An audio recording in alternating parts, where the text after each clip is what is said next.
Bonjour, je suis Marianne Lucas, et je vis avec une maladie chronique qui s'appelle le blépharospasme.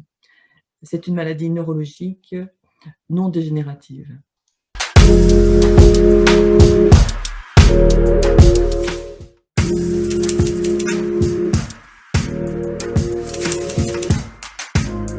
La maladie nommée le blépharospasme fait partie de la famille des dystonies. Ce sont des dysfonctionnements du tonus musculaire, maladie neurologique non dégénérative, maladie chronique et orpheline, et ça produit des spasmes incontrôlés et intempestifs sur des zones de muscles. Et le blépharospasme en particulier vient créer des spasmes sur les muscles orbiculaires et de la face, et quelquefois oromandibulaire. Donc, ça vient concerner tous les muscles autour des yeux et oromandibulaire aussi. C'est une maladie qui peut s'aggraver, mais qui peut aussi rester stable. Quelques cas ont été remarqués concernant aussi des rémissions.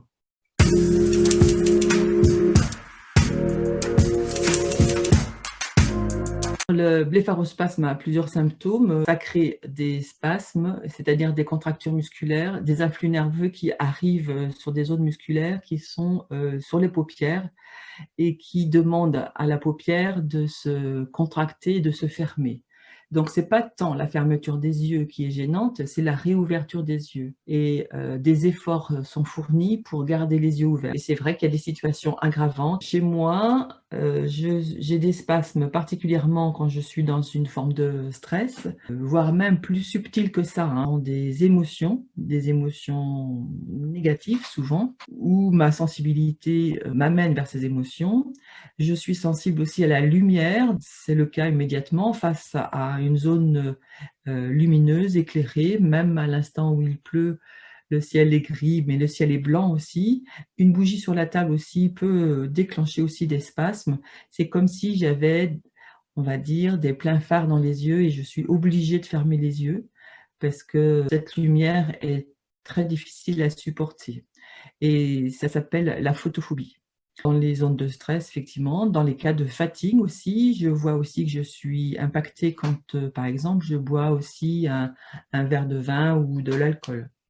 Je ne souffre pas de cette maladie, par exemple, dès que je ferme les yeux, dès que je fais une sieste ou je dors. Alors, ce qui se passe également, il y a un phénomène, c'est le syndrome sec, c'est-à-dire que les yeux n'ont plus de larmes et donc l'hydratation de l'œil ne se fait plus, donc risque d'endommager la rétine et l'œil dans sa globalité. Donc les yeux, là, sont souvent irrités, ça pique ou il y a une gêne. Là aussi, je peux pallier à cette gêne-là. Ce que ça provoque sur moi, sur mon visage, donc ça provoque des grimaces aussi quand je suis dans l'effort, c'est-à-dire devoir garder les yeux ouverts.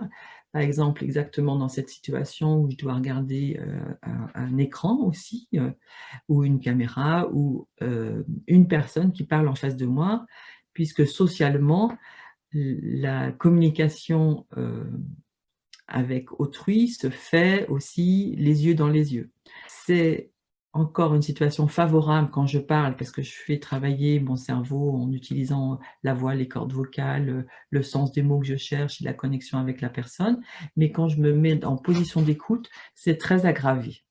Et mes yeux se ferment et là, c'est difficile. On a aussi, enfin, j'ai aussi, comme beaucoup d'autres patients, le regard sur soi qui est gênant.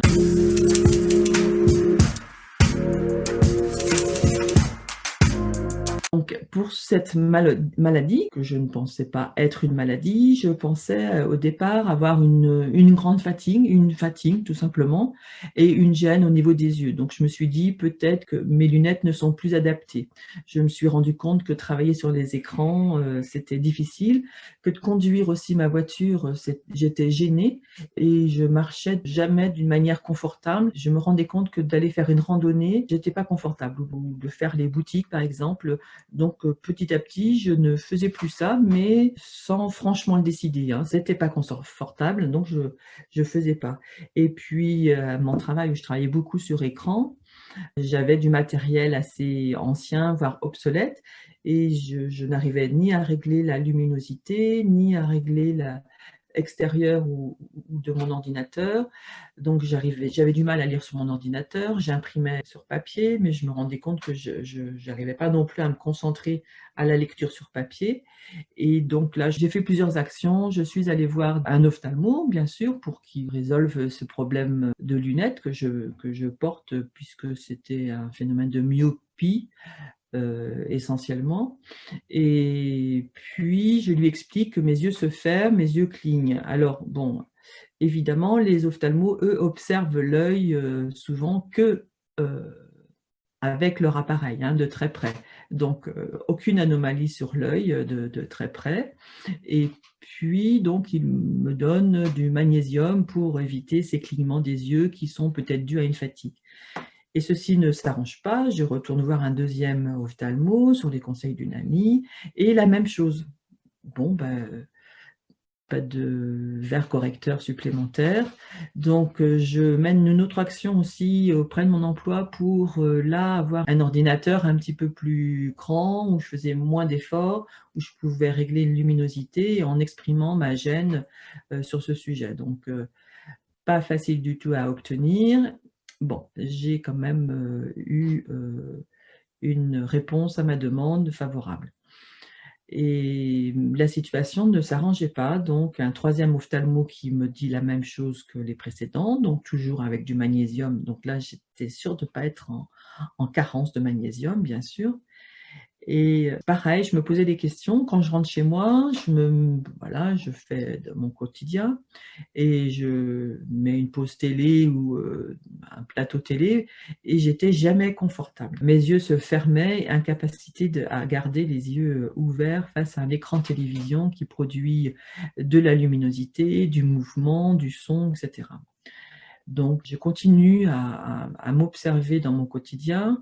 Donc 5 minutes après avoir pris ma voiture pour aller, à mon travail ou pour rentrer du travail, toujours de la difficulté. Je faisais des mouvements, exprès dans ma voiture pour garder les yeux ouverts et pour conduire sur des petites routes, de manière, enfin en sécurité en tout cas.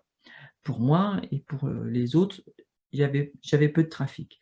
Mais c'était toujours un effort. Encore pire le soir et encore pire les vendredis soirs en fin de semaine où la fatigue se faisait sentir. Alors je faisais des tas de bruits, des en fait, je cherchais à faire bouger, une partie de mon visage pour que ses yeux puissent, rester ouverts puisque j'étais assise derrière mon volant sur une route que je connaissais. Mon cerveau n'était pas distrait ou occupé par autre chose et ses yeux voulaient se fermer. Alors c'est pas tant qu'il voulait se fermer, c'est qu'il voulait ne pas se rouvrir surtout.